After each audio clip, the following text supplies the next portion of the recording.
नमस्कार मित्रांनो, तुम्हा सर्वांचं माझ्या YouTube चॅनलवर पुन्हा एकदा खूप आणि मनापासून स्वागत आहे।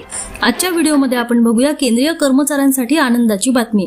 जुलैपासून पगारात होणार मोठी वाढ, 3% वाढणार महागाई भत्ता। व्हिडिओला सुरुवात करण्याअगोदर तुम्हाला एक विनंती, चॅनलवर पहिल्यांदाच भेट देत असाल तर चॅनलला सबस्क्राइब करा आणि व्हिडिओला एक लाईक करायला विसरू नका। चला तर मग सुरू करूया आजच्या व्हिडिओला। 1 कोटीहून अधिक केंद्रीय कर्मचारी आणि निवृत्ती वेतनधारकांसाठी लवकरच आनंदाची बातमी मिळण्याची शक्यता आहे। अखिल भारतीय ग्राहक किंमत निर्देशांकाच्या ताज्या आकडेवारीनुसार केंद्र सरकार जुलै 2024 पासून महागाई भत्ता आणि महागाई सवलतीमध्ये 3% वाढ करू शकते असा अंदाज वर्तवला जात आहे। या संभाव्य वाढीनंतर एकूण महागाई भत्ता 60% वरून 63% पर्यंत पोहोचण्याची अपेक्षा असून यामुळे कर्मचाऱ्यांच्या मासिक पगारात मोठी वाढ पाहायला मिळेल।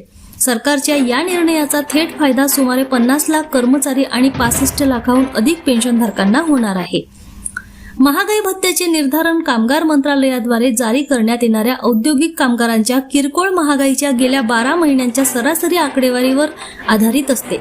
यापूर्वी सरकारने जानेवारी 2024 मध्ये महागाई भत्त्यात 7% मोठी वाढ केली होती, ज्यामुळे डीए 53% वरून 60% वर पोहोचला होता। आता पुन्हा एकदा 3% वाढ झाल्यास कर्मचाऱ्यांच्या टेक होम पगारात समाधानकारक वाढ होईल। त्याचप्रमाणे महागाई सवलतीतही समान प्रमाणात वाढ होणार असल्याने ज्येष्ठ नागरिकांच्या हातात अधिक पैसे येतील। साधारणपणे केंद्र सरकार सप्टेंबर किंवा ऑक्टोबर महिन्याच्या सुमारास या वाढीची अधिकृत घोषणा करते। ही वाढ जुलै महिन्यापासून लागू होत असल्याने कर्मचाऱ्यांना जुलै आणि ऑगस्ट महिन्याची थकबाकी देखील दिली जाते। 7व्या वेतन आयोगाच्या शिफारशीनुसार महागाई भत्ता 50% पुढे गेल्याने घर भाडे भत्त्यासारख्या इतर भत्त्यामध्ये यापूर्वीच वाढ झाली आहे। दरम्यान महागाई भत्ता मूळ वेतनात विलीन करावा अशी मागणी कर्मचारी संघटनांकडून दीर्घकाळापासून केली जात असली तरी सध्या हा भत्ता 63% पर्यंत वाढण्याचे स्पष्ट संकेत मिळत आहे। पुन्हा भेटू एका नवीन अपडेटसह, तोपर्यंत धन्यवाद।